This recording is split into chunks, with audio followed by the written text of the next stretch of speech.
Yo guys, what is good? Welcome back on the Uncle Sharma channel. And finally, a very much overdue link up is here. My boy Anthony Privatera from Inter Worldwide. It's been very, very long overdue, bro. And as Matthias says, always a pleasure to be with Anthony. How are you doing, man? Yeah, it's a great pleasure to be here with you, man. First thing in the morning on a Saturday, no better way than to start my day with some Zil Sharma and very, very big game, man. Very big game. I can't wait to talk about this game with you. There's a lot to cover. There is a lot to cover, man. There is a lot to cover.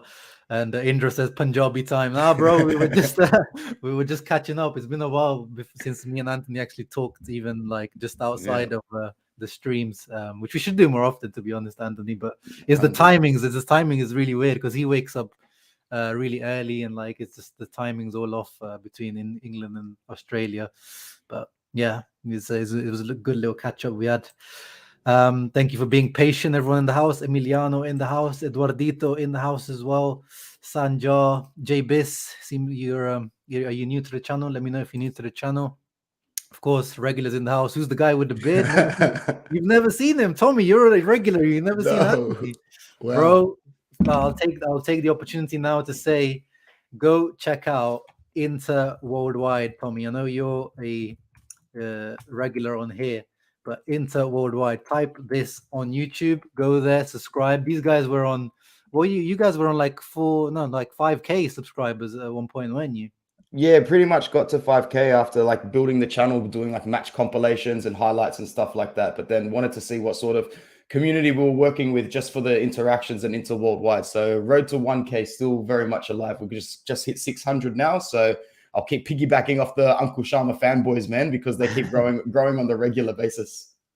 No, man. Like honestly, you guys should be on 1K again. Like you've been running the new channel since for like 3 or 4 months, so you guys should be back on 1K. So I'm watching all of you guys. If you ever, and even if you didn't before, if you didn't subscribe to them before, Tommy, everyone that's not heard of Inter Worldwide, Anthony, go there right now or after the stream. Like, just remember to do it, please, because we need to get these boys back up to 1K, because that means they can start at least monetizing the channel and get something for their efforts, at least, which is, there's not, it won't be much, but at least there's something, guys. They have to start something. And more people watching the content, most importantly. That's the most important thing. Thank you, But bro. yeah, bro, I watched your preview yesterday. You seem pretty confident about this match against Mourinho. Mourinho versus Inter, round 3 this season already. What are you telling me? It's not confident that we're going to win. It's just that after watching our performances in the last few games, and especially seeing how, the points that we dropped, you know me, bro, I'm very catastrophic when we drop points. It is the end of the world for me. So when we had that little run of, what was it? Sassuolo, Genoa, Torino, Fiorentina, Mhm. looking back at some of the results that we've gotten there, that point against Torino, the point against Fiorentina, maybe not as catastrophic as I first thought, go figure, but those 3 points and keeping Hellas Verona to 2-0, that's not an easy scoreline. That's a tough ask against this Igor Tudor side, who is now, almost comfortably in the top half of the table. They'll probably fluctuate a bit more, but that's not an easy result. I heard I think I watched your video yesterday or the day before about the salty Milanisti tears. We always knew that they were coming. Apparently winning 3-0 isn't enough to basically solidify a celebration or a statement. Next time we'll have to score 5 or 6, man. Just in case we didn't deserve to win that game, my bro. Just in case. I mean, did you see like poor Vidal? Like I saw a video today, like after Theo, he was limping for like last 5 minutes of the match because Theo like stamped on his ankle. That's why he's gonna be missing this match. And Theo, he was already on the yellow card. And I don't want to get into the refereeing stuff, but it's just you brought it up, so it's triggered me. He was Yeah. already on the yellow card. The Darmian, could have been a penalty. I mean, it probably should have been a penalty, another yellow card. And then, yeah, the stomp on Arturo, that's another yellow card right there. So I don't know what these guys are complaining about. They should have been red carded. Oh man, it's just the refereeing in Italy has been consistently bad for a lot of Yeah. sides. So it's very easy for fans to pick and choose and put their little graphics together of super slow-mo 0.0001 split second of that guy's blade of grass on that guy's boot. But it is what it is, man. Like, to answer your question more so, we've got the form, we've got the momentum, we've got that little bit of extra depth with Tuco Correa, which, let's just face it, Inen Dzeko is going to play a lot better when we know that Tuco's ready to either start or come off the bench. So I'm excited because Inzaghi's got a crew to select from here. There are no injuries except for Vidal after that little stomp from the Rat Teo. But yeah, I'm confident that these boys, like when I watch them score goals, Zio, and when I watch them play on the pitch, they look extremely focused. So there's only 2 objectives left for the rest of the season. There's only 5 games left in Italy. Let's just go and do it, man, because I think that we can. Yeah, 100%, bro. And let me quick shout out to don't forget the brothers of the world, of course. Mikey, Dave, and all them boys there. Hristo, shout out Ian. Make sure shouts out to them. Check them out. Oh, Tommy was just joking. I was wondering. I was like, Tommy, you've been here. You've been there for a while. It's hard to tell sarcasm on the by comments that we're checking. And yeah, thank you for the 3K. It was nice to reach the 3K milestone the other day. So thank you, everyone. Mohammed says he's finally able to comment on the live stream from Sweden. Very nice to see you from Svenska. Gerald was leaving us a little super sticker as well. Thank you very much. Appreciate that, bro. And Huyan, another regular on the Interworldwide channel coming in. Thank you again for the congratulations. Bro, you mentioned the Korea then. I'm a big Korea fan, and I've been on like this pushing his propaganda, and obviously it was very difficult when he was injured. And the 31 million price tag doesn't help. But what have you made of Tuku since he's come back? Oh, bro, at the end of the season... Be careful what channel that you're on. Yeah. I was going to say, at the end of the season, if we do end up winning the Scudetto, you're coming to collect some serious Korea and Hakan tax from a lot of people, man. Like, well done. Little holiday for you, bro. But nah, like when we saw Tuchel carry the ball, especially against Milan, he's just able to open up that last bit of play in the final third. That's something that Lautaro had an abundance of with Romelu Lukaku from the get-go every single game. That's why Lautaro was so dangerous from the get-go, and that's why he scored so many early goals under Antonio Conte. Not to say he still hasn't scored early goals under Inzaghi. We just saw him score one, but that was the stark difference for me. And that second goal really summed it up well, with Correa's body facing one way and just dragging the defenders, and Lautaro, almost like a training routine, was just like, well, I'm just going to slip past here and dink it over the best keeper on planet Earth since Gigi Buffon played for Parma, apparently. He's still good. Magna's still good. I just thought it was really good to put 3 past him on that day. You know that. So I expect Correa to come off the bench and have a really, really good game against Roma, because if this was any other opponent, he would be starting. And I think Inzaghi was actually, he was asked on it in his pre-match presser, basically, how can you not start Correa? And yeah, he pretty much said something along the lines, I can't even remember it now. I was dozing off last night when I was watching it. But he was just said something along the lines of, I'm very lucky. I've got an abundance of players to choose from. I think that's when he started segueing into Gosens and Perisic as well. So now Correa, as Matteo says, Correa sexual, wouldn't it be something to see him get on the score sheet? He's had, 3 performances in a row now where he came back from injury and played well. Then I think he played quite well. And against Milan, he played very well and had an assist to go with it. So it's time for him to get on the score sheet. And I think he's at the top of my list of players that I would want to score in this game. Yeah. And to me, I just don't want to see that Dzeko-Lautaro partnership anymore, but all the predicted, we'll get into them, but it looks like it's back into the Dzeko-Lautaro. But yeah, I think I caught Inzaghi's comments. He said something along the lines like he started the last 3 games, Tuku. So I think it's probably just around the right time to start, rotating a little bit. And, you talked about it in your preview, like Dzeko has just been clutch against Roma in the last 2 games we played against them, which I don't think is the reason to I don't think it necessarily means he should start just because he played well against them like 2 months ago and then 6 months ago. But I think still it should be between Dzeko and Lautaro. I think we should continue with Lautaro and Correa, to be honest. They look really good against Milan. That's who I would go for personally. It's with the games coming up, I think, as I said, it's because it's Roma, and Dzeko has come to play quite well against Roma. He's got 2 goals against them, I think, 1 in each game. One of them he scored within the first 3 or 4 minutes. So it's a chance for him to still come out and play well. And now that we know once again that Correa has got his fitness back, I don't think Dzeko is going to play any more than an hour in this game. I think Inzaghi's really got his eye on his rotation properly, because we've got to remember this result, as important as it is, it's just as important to go to Bologna to know that we need to get 3 points there. Mentally, we can recover from a setback against Roma, but you don't want to go to Bologna, stink up the joint, and then come back to Milan with only 1 point. That's for sure. So I'm confident going into this one, but Zio, if we can get 3 points in this one here, let's pack our bags, go to Bologna, and come back with a big smile on our face, man. I think people are starting to realize that the next 2 games can be not critical; it can be decisive. 100%, 100%, bro. What do you make of this comparison by Joe that says he kind of comparing it to Eriksen last season, how he kind of came in later on towards the end of the season and kind of just changed our fortunes? Do you see that comparison? Yeah, I see that comparison slightly, not in the magnitude that Eriksen did, because Eriksen, you got to remember, Conte was very slowly transitioning this guy into a very, very important role in the side. He was almost unplayable by the end of it because Christian Eriksen, very high footballing IQ, very, very adaptable. I can't really relate them as much just because of their contrast of positioning.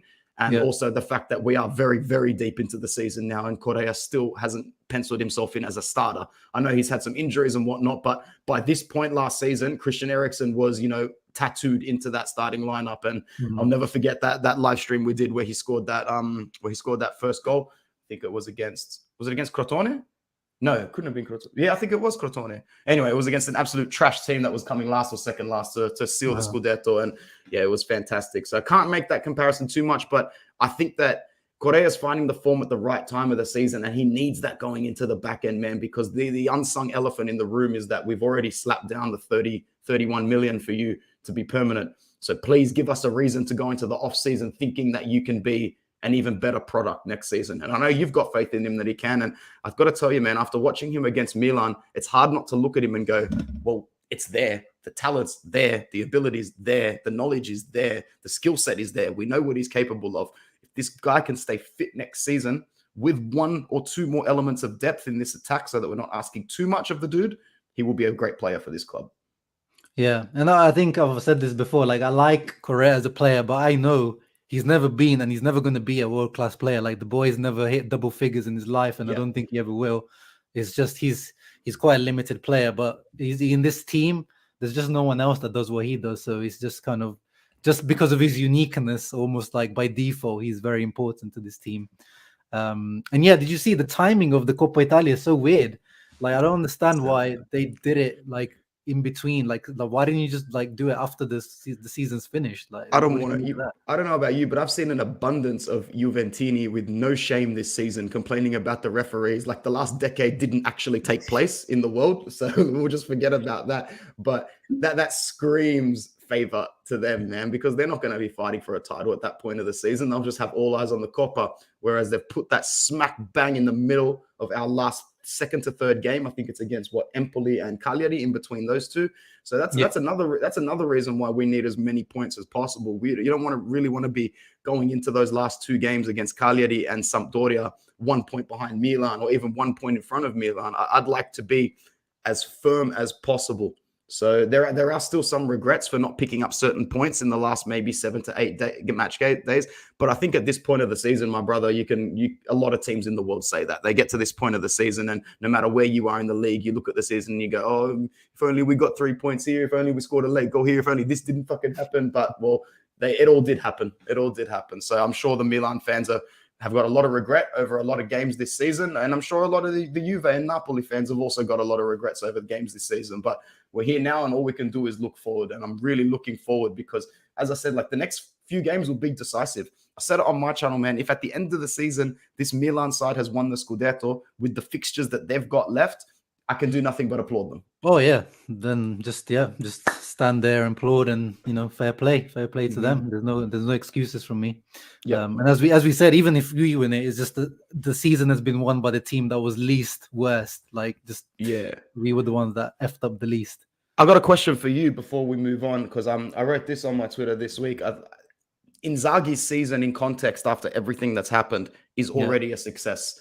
And I know that you measure success by the titles you win and the trophies you win. But, if you told us at the start of the season when all the shit was going down after you lose Conte, Pintus, Oriali, Lukaku, Eriksen, Hakimi, that this guy would come in his first season, win the Supercoppa, qualify for the Champions League without blinking an eye, qualify at the group stages of the Champions League, get us into a Scudetto race, because we are in it. And I guarantee you will be mathematically in it match day 38. We're not going to lose this league by 3-4 points. That's for sure.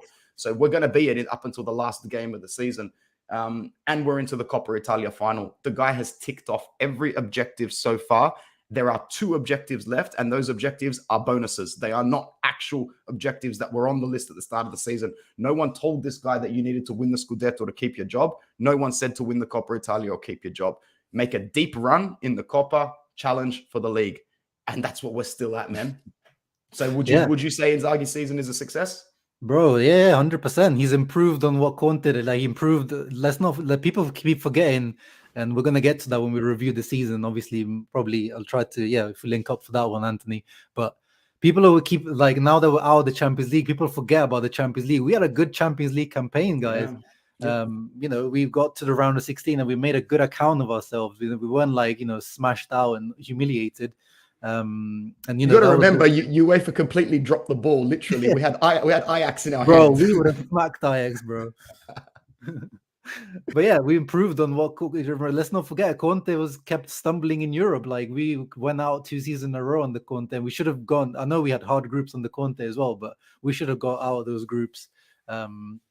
And then Coppa Italia. This is the furthest we've got under Conte. We didn't get to the final. So he's already improved on that as well. Yeah. And the style of football, let's not forget. I know, it doesn't, at the end of the day, it's more about the results. But, it's been an enjoyable team to watch this season. You can't disagree with me on that, can you? Very much so. A lot more enjoyable than the football we're playing against Conte. It's just so happened that sometimes with Conte, you'd know it wasn't a matter of if, it was a matter of when. Our physicality and our tenacity was going to get us over the line. But those are the sort of vibes that I've also felt from this side a lot of this season. Yeah, I know February was shit, but look, every time I look back at that fixture list in February, I go, oh, come on, man. Give me your all-stars, give me your Jesuses and your everyone's. They wouldn't be able to make a deep run in that February fixture list that we had. It was absolutely horrendous. So if we can just keep bouncing back and win our next 2 or 3 games, we'll look back on this season and go, it was a horrible month, but we weathered the storm the best way that we possibly could. 100%, bro. And, if he actually gets players that, doesn't get players taken away from him like he did last year and actually gets added to his squad rather than taken away. Let's see what he can, maybe he can do even better. I want to give quick shout outs to Doug Out Football Channel. He makes content. He's a Liverpool fan, but he makes content around Premier League and, international football as well. So make sure you guys check him out. He thinks we're in the driving seat for the Scudetto. I'm not going to comment on that. I'm going to keep it low key. I'm going to circumvent that question. I'm going to do a couple of step overs and nutmeg and go back.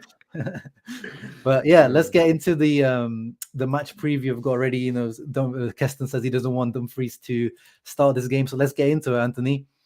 First, I wanted to get this tweet I saw from Opta today that said, no Serie A outfield player has won more games than Martinez, considering all competitions since he arrived in Italy in 2018-19. Decisive. So he's, literally a winner. Yep. Not only that, isn't he still...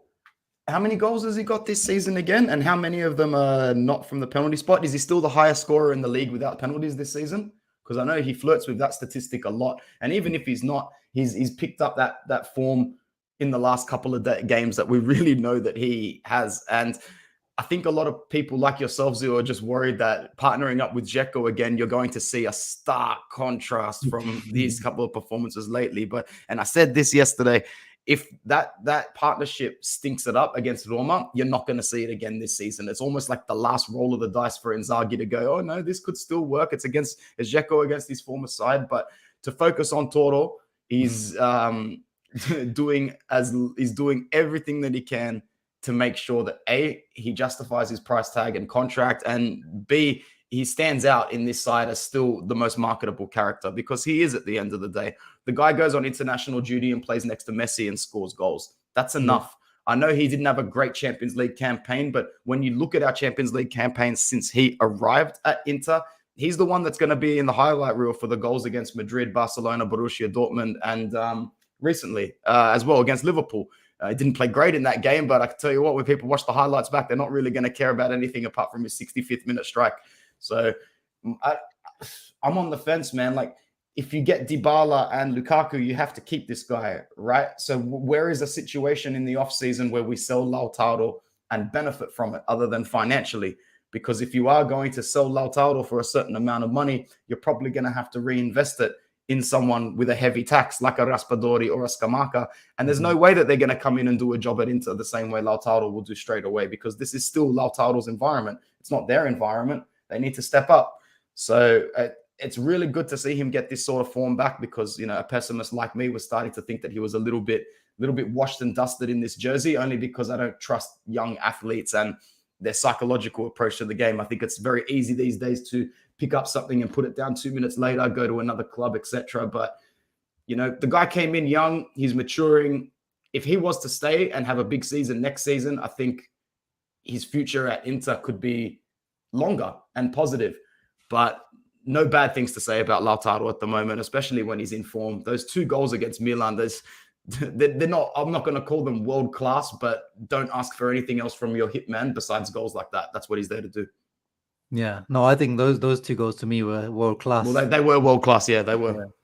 Because that volley was just outstanding, and the other finish was just ice cool, which is what we've wanted. That first one, we know he's got that. We've always known Lautaro's got that flashy finish, but it's the ice cool finishing that we've asked from him, and that was really nice the way he chipped it over Magnon. But yeah, I've said it many times, man. I've never changed my mind about a player as much as I have with Lautaro. Like, I'm so conflicted about him. Like, I love him. Like, I really, really like him as a player, because there's no, like, you can't ask for anything more from a player, because he always gives his 100%. Like, I can never fault him. He always, works his dick off. But yeah, sometimes you just feel like he could probably improve on him. But then you ask that question to yourself, is like, you sell him, but then who do you bring in? And then it becomes hard. The question becomes hard again. So it's a tricky one. The attacking situation for next season is going to look very interesting. I'm sure we'll do content on that, but I can't wait to see how we line up in attack next season. I think it's going to get better. Yeah, no, 100%. Well, no, 100%. We'll see what happens in the summer. It's going to be interesting. So yeah, predicted lineups. All right. We are a day away from the match. Well, for me, I am. I think for you is the day of the match, isn't it? No, it's 7 a.m. now. The kickoff is at 2 a.m. tomorrow. So okay. Technically, then not quite. But yeah, like, remember last time against Milan, everyone had Dzeko Martinez starting, and then Dumfries starting. But then the day off, they changed it and they got it spot on. I don't know where they get this information from, but they usually are quite spot on, Sky Sports. What are you making of this lineup? I know Keston said he doesn't want to see Dumfries starting, and I know Darmian played really well against Milan, but I think Dumfries now be rested. I think he's ready to come back in, and he dominated against them last time around. So I'm happy to see Denzel back in. Yeah, look, there aren't too many changes in our lineup at the moment that any fans can complain about. Like, our back 3 is sorted, our midfield is sorted, our wing backs, like, yeah, we've got Robin Gosens, but we've got the best left-sided player in the country at the moment, bar none. Like, you can't drop this guy for anybody in the world. I wouldn't. And Denzel Dumfries is still having a fantastic season. I know he's been a little sloppy in the last couple of games, and oh god, our boy Matty Dams, every time he's asked to come in and do a job, keep this guy for life, man. I saw a rumor come out that he might be an easy way to get some cash, 5 or 6 million. No, thank you. Slap a 20 million euro price tag on Matty Dams, because that's the only thing that you're coming for him. Him and D'Ambrosio, man. I want them there till they retire. Yeah, 25 million euro offers, and then we'll start to entertain them for D'Ambrosio and Darmian. But I'm okay with either Darmian or Dumfries starting on the right-hand side. Just quietly, I started touching on it a few weeks ago. I have a feeling that Denzel might be a one-season wonder here at Inter, because I think that we might look to cash in for his book value. If we only paid 12.5 to 15 for him, and someone's going to come across with an offer for 30, 35, I really think Marotta bites that and takes it off, because he is sort of a replaceable player. Like, me personally, I wouldn't sell him, because he's been a little sloppy this season, but you can already tell he's one of those players where give him one more off season with this team, he'll be able to fix a lot of the mistakes he's made. Next season, he'll be fantastic. However, if we are looking to raise funds, this guy has quickly become quite an easy way to raise them. Like, if we're talking offers of 30, 35, that's a plus Valenza Zio of almost 2.5 times more, almost 3 times more than what we paid for the guy. And in a season like us going in where we need to still make capital gains, I think the reports are saying anywhere in between 55 to 60 million. That's a really easy way to make sure you don't lose El Toro, because it's sort of unsung that we're going to get about 20, 25 for De Vrij. If that's the case, you only need to raise about maybe 35, 40 million more, which isn't easy. But in my opinion, Pinamonti's on his way out. There's a few players that are on their way out, especially with wages as well, even though that doesn't raise capital gains. I know I'm segueing a bit, but long story short, please, guys, do not be surprised whatsoever if Denzel Dumfries leaves and it's a swift operation in the offseason. What are you thinking about that, man? Yeah, no, it's good that you brought it up because I starred these couple of comments from Julian asking about Dumfries. Yeah, I think it just I really like how Dumfries has kind of come in, his attitude, his like he plays with the heart on his sleeve, like like Lautaro, like these are the type of players that a fan. There's no way you can't like a player like that, but people know that ever since he's come in, I've had my reservations about him on the technical level. And I used to make the brick freeze tweets and things like that because he has got a bit of a brick touch at times, and it's not even his fault. He's got this big physique. It's very hard for him to be agile and quick to bring the ball down, but he just a lot of times he slows down our attacks, and I think his decision making leaves to be desired at times. So he's definitely upgradable, but the thing is, if we sell him, it has to be at least 30 million plus first of all. And then afterwards, again, the question is, who do you bring in? Because I don't think if we sell him for 30, 35, 40, that we spend 30, 35, 40 and bring in his replacement. Nope. I think we're going to, again, look for the next Dumfries. Yep. Then the next work in progress, the next, wait for a few months, maybe at the beginning of the season to see how he does, improve him slowly. There's reports about Molina from Udinese, who I really like, and I liked him even as, if we got him instead of Dumfries. But now the reports are saying Udinese won, 25 million plus for him because he's having a really good season and he's a starter for Argentina. So again, it's like, is that trade-off really worth it? Like, are you upgrading that much with Molina? Because I feel like Denzel in the Serie A, he's a cheat code physically. Like no one can touch him on a physical level. That goal against Roma is the perfect example of it. Like when that diving header and some of his goals they scored this season. So yeah, at 30, 35 million, I would probably be in favor of selling him. But then again, I'm unsure about the replacement. Yeah, me too, man. And that's why at the end of the day, I would still say no. If we can afford it, then we don't need to sell our starters or our players, to be honest. But so, yeah, it would be ideal to not sell him, but we're just going to have to see how much we need to raise and where it's going to come from in the off season. And I can see the comments coming in. They're great comments. It's not that we want to lose our best players, Lord Figo. We're just working with the information that we're getting from Suning. And unfortunately, we're still in damage control mode. That's why I truly believe that Inter's not going to go off and put some money down for a Raspadori or a Scamacca, because that money just really doesn't exist. We're still on Band-Aid operations, and it's still good, very good in a way that our management is very switched on, and we've got a very good core in our team. Your Bastoni, Skriniar, Barella, Brozovic, Lautaro, all of this core makes sure that we are still competitive no matter what. And that's why it's so important to just make sure you get Bremer as you're signing in the offseason, because if you can get Bremer for this side, you don't really need to succeed in the rest of your mercato to save your season next season. We'll be a very, very we'll just be so solid at the back next season that it won't matter. You could bring in Bremer next season and keep the existing attack that we had now, and I wouldn't worry about next season. I'm not saying that we're going to win it next season, but you'd see another season where we'd still be better than most. Yeah, no, 100%. And Gerald keeps sending in the super chats. Appreciate you, brother. He predicted Inter to win the Scudetto, the Coppa, and the Super. So you've already predicted the treble. So yeah, fair play to you if you did, bro. I definitely didn't, but it is it's gonna be beautiful. I mean, if it's a treble light, in Italy they call it the tripletino, not the triplete, the tripletino. Yeah. So that would be beautiful, and especially, bro, the Coppa Italia, going back to the Coppa Italia, making Juve finish on 0 trophies would be just like the cherry on top of the cake, wouldn't it? It really would, man. That was the only reason why I wanted them to go through to the final, is so that we could end up possibly knocking them off their perch again. But really, the reality is I went into yesterday's, whenever they played, I thought, if Fiorentina get through to this final, we are going to have a really tough bloody time winning that trophy, because they are going to be like as hungry as it possibly gets. But unfortunately for them, they lost that tie in the last seconds of the first leg, where Allegri had, nothing makes Allegri more excited here, there, and everywhere than that sort of late goal. And that tie was over as soon as they had 1-0 going into the second one. But I'm looking forward to that final, despite the fact that it's right in between those two ugly fixtures. But yeah, it should be a good final. Yeah. And Gerald, again, man, this guy keeps coming through. You don't need to, bro. I can see your comments. You can stop now. My favorite players are Skriniar and Di Marco. I know who Anthony's.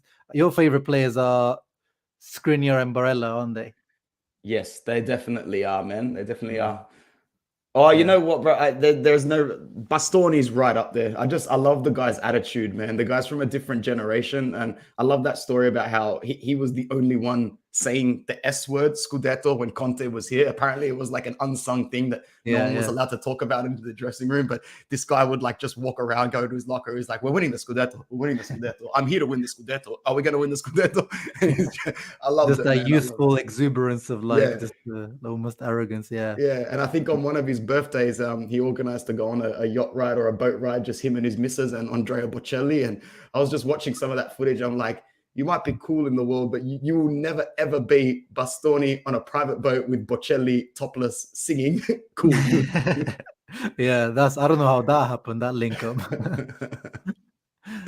So Eduardo, the problem is the money injection from Suning. So we'll have to see whether Suning are willing to inject any money this summer. But I don't see that happening, unfortunately.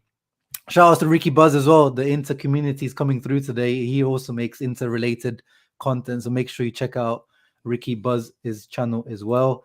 My boy Nat says fans have to realize we were spoiled with Hakimi. Yeah, we should never, since the beginning, we know that we shouldn't, compare Dumfries to Hakimi, but he's done a stellar job since he's come in. And yeah, I think Darmzy is just that reliable choice, isn't it? He's like, when you put Darmian on, you just know that he's just gonna do at least 6.5 out of 10. Like, that's just him. That's just Matty Darms. I reckon everyone in his group of friends love him as well in life. From that one guy that's just so loved by everybody and liked because of their gentle nature. I reckon that's him, man. He's such a hard worker. He really appreciates that he's here, and I love that about him. Oh God, Ben's going in on Denzel. I mean, I know I make jokes about him, but I think Ben's going a little bit over the top. But I know what you mean. He looks uncoordinated. I wouldn't say he looks unathletic. I'd say he just looks uncoordinated. In the perfect place, I mean, the names are out there. The names are definitely out there in terms of replacement for Denzel. But it's just that, do they convince you really, really and truly? I'm not 100% sure. Massimo, no worries. 3-0, he's saying. Well, we'll get into match predictions in a moment. On a serious note, I think, I mean, the Primavera one is also always a question about integrating Primavera players. And I think this summer, if Inter are really going to go for, I'm not saying to, integrate Casadei and all these guys, because I think they do need to go out on loan. But I'm more talking about, Agumes and the Satrianos. I think if you are going to go for a lower cost transfer window, it makes sense to try integrate some of these guys into the team. There's no denying about Dumfries as a person. But anyway, we spent ages talking about this. What about everywhere else? I mean, we talked about, I'm unhappy with the Dzeko Martinez partnership. Any other comments on the starting 11? No, we've got to put our full team forward. I've nothing against the idea to start Dzeko again in this game. As I've kept saying, if this was any other opponent, Limoni probably would have kept with the Argentine connection up top, Grill FC up top. But Dzeko's here. He's going to do a good job. He's going to fight hard for this game. And, be patient in this fixture, guys, with our starting lineup. It's something that I've needed a lot more this season with Inzaghi, patience throughout the fixture. What I enjoyed most about Antonio Conte was just being able to sit back and relax and not being reactionary throughout the game. But under Inzaghi, there's been patches, and I've been very guilty of, watching the performances and going, this is not good. This is not great. But then eventually it clicks because this team is physically durable. And mentally, they have leveled up a lot in the last 2-3 years. Zio, man, we started speaking and started becoming friends when Skriniar arrived under Spalletti, man. And when I look at the players like Skriniar, De Vrij, Brozovic, Lautaro, Perisic, and think about how they've leveled up, like these guys are proper leaders in our side, and they're a huge reason why we've been able to maintain where we are this season, because we took hits, man. You know, no other club ever that I've seen wins the league the way we did and loses. Your manager, your head coach, your head trainer, your assistant coach, your top goal scorer, everything that we lost. It was all about weathering the storm this season, and we've got to give a lot of credit to some of these players for being able to stick it out with as many bloody games as they've had to play. Yeah, 100%. I agree with you. But yeah, apart from that, I'm pretty happy with the starting 11 again. My only issue is Martinez, Dzeko, and I would start Correa, Martinez again. But yeah, again, we've got options off the bench now. Going back to the Conte season, we knew that up front, unless it's Sanchez coming on for Lautaro, there was nothing happening up front. So at least now it's like we have like, oh, you could start Correa, you could start Dzeko, Martinez. Even Felipe Caicedo, he still exists, guys. By the way, don't forget that guy. But that's the thing. We've got options off the bench, even if the Dzeko Martinez doesn't work out. Moving on to Roma's starting 11. They don't have a picture for Tammy Abraham for some reason on Sky Sports and Sergio Oliveira. But yeah, pretty strong lineup. That seems like, apart from Zaniolo being out, that's and Cristante, who actually became from a meme player, he's become pretty solid player this season for Roma, which is credit where it's due to Mourinho for making him that step up. But what are you making of that Roma lineup? Yeah, individually, each name on there is a good name. As a team, I think they obviously have that. They're hitting, as I said in my previous video, they're about to hit that peak Mourinho mentality level, and they're doing well. They're on the ascension. They're on the ascending end of the Mourinho mentality, which is a great place to be. If you're on the descending end of a Mourinho mentality, there's no worse place to be in football. But right now, they're in the best place possible. The fact that they can bring Mkhitaryan in for Zaniolo, that's a fantastic substitute. I actually think Henrik works a lot harder than Zaniolo does and actually creates a lot more space and gets into more profitable positions when he's off the ball. Sergio Oliveira, for me, has been a revelation for them. Coming from Porto in January, there must have been some issues at Porto that I didn't know about, because to lose what's the brother's name that went to Liverpool? Diaz. To lose Diaz and Oliveira in the same market, maybe there was something going on there that we didn't know about, maybe something financial. Defensively, they're great under Mourinho, but individually, these three guys are not great defenders. I've always thought Mancini was very overrated, because otherwise he would have gotten a call up by now to the national team. He's always been one of those players, no matter where he's playing, ever since we started talking Zio, that has shown a lot of promising signs, but he's also very mistake prone and hasn't really looked at leveling up. Even under Mourinho, I don't think he's leveled up that much. For me personally, Chris Smalling is still the best defender in this side as well. And, just keep in mind that he still scores goals at the back post the same way he did under Louis van Gaal under Man United. So just watch out for that as well. And Ibanez, again, on his day, very accident prone, makes reckless challenges. I think that if Dumfries can get on the side of Ibanez, he's going to absolutely eat him up like a Dutch breakfast, and that would be really good to see. If Inter could come out exploding out of this game, we can fatigue this Roma side really early. So please, Inzaghi, no conservatism. Take this game to these boys the same way you did both other times. I don't care if you think Mourinho was going to go, well, the last two times they did this, so let's just sit back deeper, nullify it, make it hard. I don't care. Go for the jugular, because this team, in my opinion, has one eye on that Conference League semi-final, which is pretty much sold out all of its tickets. Rightfully so. I'll be cheering them on almost like they're my own side in this European competition, to see Mourinho try and get a trophy and, restore a lot of pride to this city, which he already has.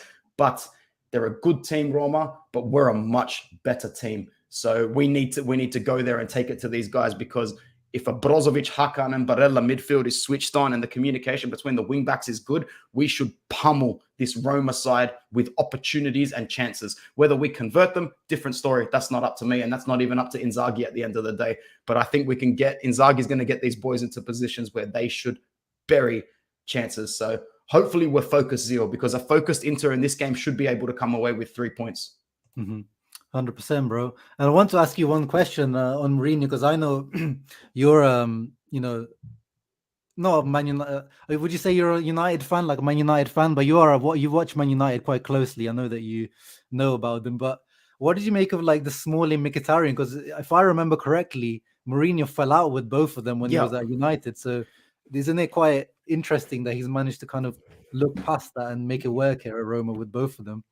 It's very interesting. I said this, I think, on Culture Connection yesterday. I couldn't believe to see the resurgence of these two players underneath him. And yeah, I definitely say that I'm a United fan because everybody in Australia, especially in my generation that grew up watching football, our only access to anything visual was the Premier League for the majority of our life. So when I was 5 years old, I got a Manchester United jersey from a relative who came to visit overseas. And at 5 years old, that was an easy decision to make my mind up. But yeah, they don't scratch the surface of what it is to be an Inter fan. But I would agree, man. The Mkhitaryan Smalling thing is a weird one, but Mourinho is a very much like a trust-driven manager. If you've shown him before that you can be trustworthy mentally, he'll probably keep selecting you. Where Mkhitaryan and Smalling fell off was like they were just done in the Premier League, man, in my opinion. Mkhitaryan, I think, deserved a much better shot. He was in that really weird situation when it was all going tits up for Mourinho and there was nothing good that was happening. And then the whole swap deal with Alexis Sanchez was on the table. So the only profitable asset to go and send the other way to Arsenal on that right-hand side of the pitch was Mkhitaryan. So I think he deserved a better run. But I've really enjoyed watching Chris Smalling do well because that United environment is a hellhole, a cesspool of horrible athletes that have just been absolutely mooching a living off that league. And Chris Smalling is one of the better ones, in my opinion, one of the earlier ones, one of the ones that knows what it means to actually still go into every game tough, mentally, get a good result. He's still an old school sort of player, which is really good. And that's why I like seeing him play well. I just like seeing Mourinho do well at the moment, as I'm sure you do as well, man. I really do. Yeah, no, I can never hate Mourinho. No, you even made a video in the summer before the Roma thing happened with the Spurs fan, and we talked about how Mourinho should come to Serie A. So it's really, I'm happy for him. Talking about Mkhitaryan, he's got like a very interesting position under Mourinho now. He's like a hybrid kind of mezzala attacking midfielder, and is really suiting him. Like he's having a good season. So he's definitely one player I think we should watch out for in this match. One of his best traits is when he's on the ball. When he's actually on the ball, he's quite elegant. He's quite well controlled, quite well composed. So I'm not surprised to see him go in that role because even when he was playing as a right-hand side player at Man United, he would drift. It's just natural for him to drift more into the middle and get himself into good goal scoring opportunities and good opportunities to make a final killer pass. So I've been impressed with the way he's played under Mourinho, and I think he's found himself a good spot here. I speak a lot with a good Roma fan called Adam, and he said that, towards the back end of last season, start of this season into January, he was looking like a player that they would end up selling. Not because they necessarily wanted to, but, position that Roma are in, just like a lot of clubs are in at the moment. Economic sustainability is still the most important thing. The second most important thing is winning trophies. And I know to fans like us at Inter, and I've said this on the roundtable as well, trophies and titles seem like the most important thing, the be all and end all. They are still technically the most important thing because they're the aim of the game. But in this current climate where we're at, the most important thing is economic sustainability. Things like qualifying for the Champions League, things like balancing your books, things like making sure the next 2 to 4 years look profitable and sustainable rather than risky. And Roma aren't really in a position at the moment where they're going to gamble too much. They've brought Mourinho in. They've brought a couple of solid signings in. I think that they'll be active in the market. And the more money you can give Jose in this market, the better they are going to be. So if they're going to raise the funds from anywhere, it could be through Mkhitaryan. But from here on until the end of the season, he will continue to be one of their most important players.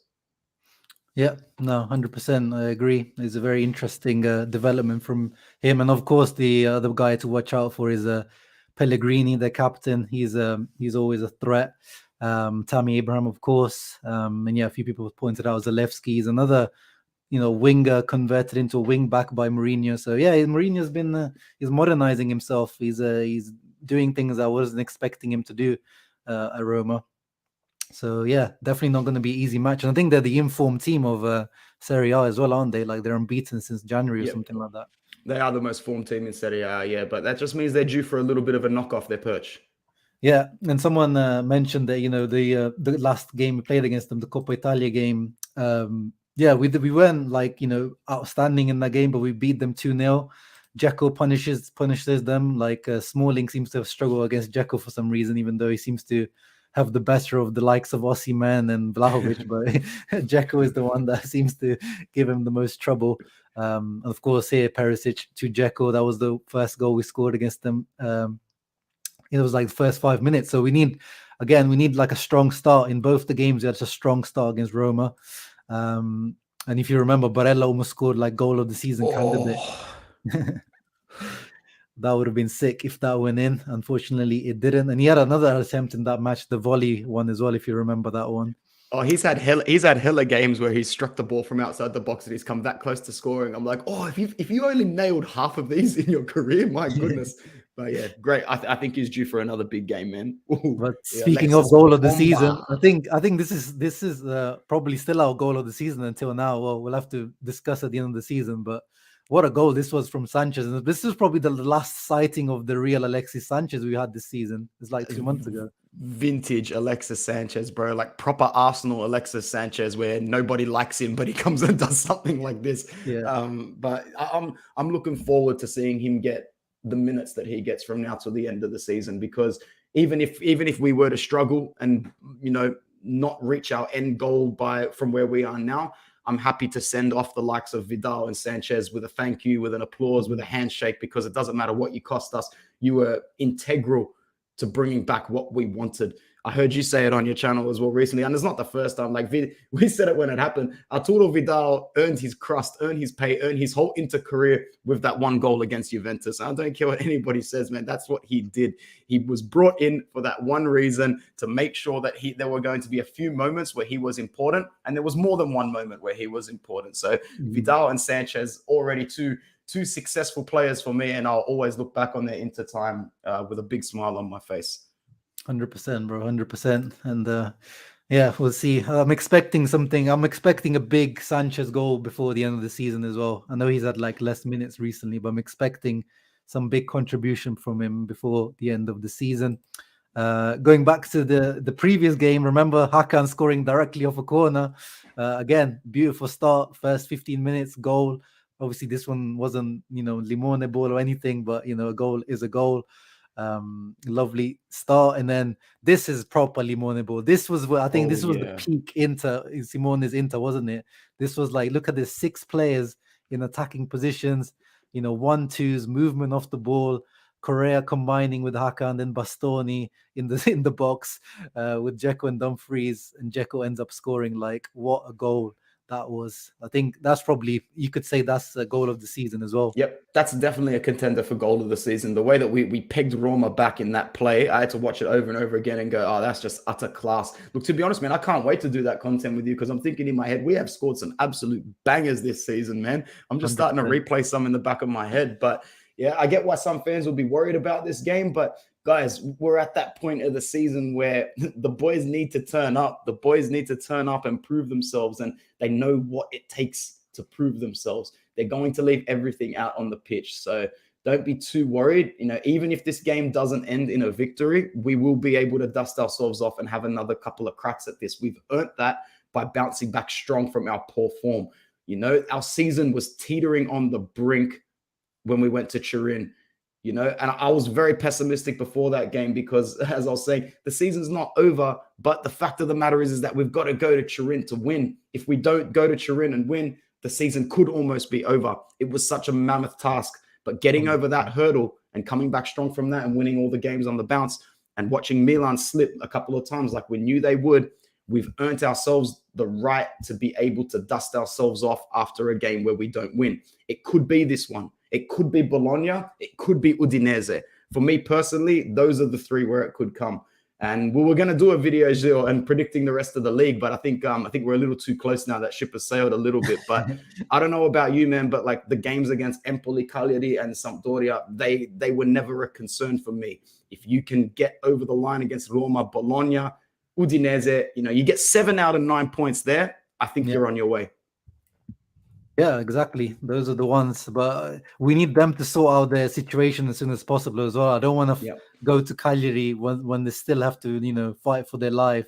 And Pazzari, oh my God. Yeah, and Sampdoria slipping into a dogfight as well. How now they look bad. Horrible. Sampdoria's form is absolutely horrendous. I think they'll be safe before the last day, only just before the skin of their teeth. We're going to whack Sampdoria by 5 goals on the last day of the season, I reckon. We just got to make sure we're done before them. Yeah, 100%. Empoli, at least, they're done and dusted. They've been like safe for ages. Like they saved themselves in the first half of the season, and they've won since.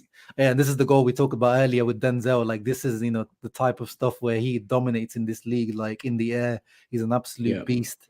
So, it's hard to replace someone like that. But what a ball it was from Bastoni as well, man. Another goal of the season candidate. Another goal of the season candidate would be Bastoni's left footer outside the box against Lazio. That was absolutely fantastic. Like, yeah, Bastoni, man, what a guy and what a season. This guy truly is probably our most prime asset when you really dig deeper into the books with his age and his market value and whatnot. Like, I'm already thinking of our defense next season and potentially what it could be. It's going to be great. It's going to be really great if we can lock up this Bremer deal. However, that's still only a 50-50 for me because, no matter how many rumors come out, he's a really good player. And I'm sure there is an English club or a Bayern Munich around the corner ready to slap nothing but cash on that deal. Whereas I'm pretty sure we're going to be looking at a Pinamonti level exchange. But yeah, we need to. I think Ranocchia had the Empoli goal. Yeah, bro, that was peak. That was peak Frog, man. Because he sucked in that game, bro. Every single time I saw him in that game, I thought, yeah, this is the reason why we just don't play him until the backs are really against the wall. But then he pulls that out to shut me up live on stream with Mario Galliano there and everything. Textbook Andrea Ranocchia. So yeah, the bench might be key tomorrow, Kelvin, man. Who knows? We might need a little bit of Danilo D'Ambrosio or Matty Dam's inspiration. Or I think what everybody's really looking forward to is seeing Gosens get some more minutes again because that guy is a fucking tank. He's not even at 100%. We're bringing him on for cameos. This guy is a beast, bro. Have you seen this guy's upper body? Are you kidding me? Are you absolutely kidding me? What's going on, Mo? This guy's a beast, man. This guy could play 120 minutes easily, uncapped still with his physical levels. And we're bringing him on for what, 25, 30 minutes? Bro, it's like taking your Ferrari out of the garage on a Sunday to go to the corner shop. Honestly, man, like it's really good stuff to see that level of depth. And, Mo, the preacher of the gospel next season might get his wish, man. We might actually see Perisic on the right, Gosens on the left. And that would be something very special. Yeah. Inzaghi was asked about it and he hinted towards, maybe having Perisic on the right. So yeah, Mo might get his wish. And I would like to see it, definitely. I think it's worth testing out. But yeah, Anthony, let's finish up with some match predictions. I know you did it on your channel, but you might have changed your mind because it's been a day since then. Gerald over here says it's 3-2. I've seen some people say 3-1 as well. So a lot of confident people in the house. I don't think you're going to see as many goals in this one as you have in the previous couple of games. Yeah. I think it's going to be a tighter one than the ones we've had. Mourinho, I think this time will understand the mistakes he made in the first two matches. And I think we'll close it down a little bit more. So I'm still going to go for a win, to be honest. I feel like, Roma still have, they're still got that Conference League in the back of their mind as well, that absolutely they want to win. They've had a few tough weeks as well, of big games as well. So yeah, I wouldn't be surprised a Cortomuso 1-0 win, to be honest. Well, what do you think?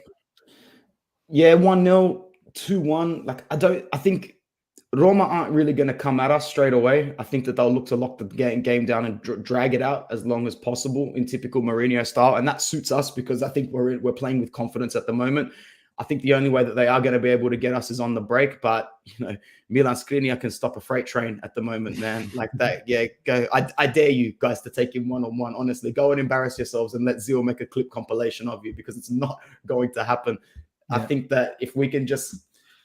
It might be one of those games where even the longer the game drags out, as long as we're not playing poorly and in a bad position, I'll have faith that this team can dig deep and grab late goals. Forgive me for asking, guys, but we haven't grabbed as many late winners as we have in recent form. Like, I think we've when was the last time we were actually drawing a game and needed a late winner? I'm not talking about you're leading for long periods of time and you start to look nervous, like Milan, even though that goal didn't count, like Verona making it 2-0, like the 3-1 against Spezia. When was the last time we needed like a game breaker or a late goal? I'm talking like 75th minute plus.